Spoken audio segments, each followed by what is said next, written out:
dadka halka jooga oo deegaanada hadda Hirshabeelle iyo Galmudug iyo Koonfur Galbeed ka soo jeeda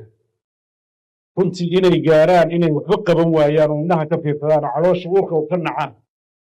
iyada naftirkeeda ciqaaba Galmudug iyo Hirshabeelle iyo Koonfur Galbeed inay doorashada qabsadaan madaxweynayaasha hadda jooga xilka ka dhamaaday runtii taariikh adag baa inay haysataa waa ka xumahay saaxiibaday inaan halka kala hadlay laakiin laba heer baa kala noqono hadda anna waa laysoo doortay iyagana weli waxay ku sii joogaan doorasho la'aan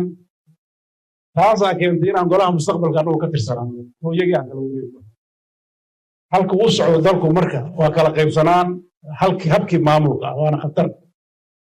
awal tii hore waxay kaga dooreed maamulka is hayay isteediyada iyo dowladda federaalka isku hayay hannaanka doorashada heshiis aan fiicnayna waa la gaaray fulin aan fiicnayna waa dhacday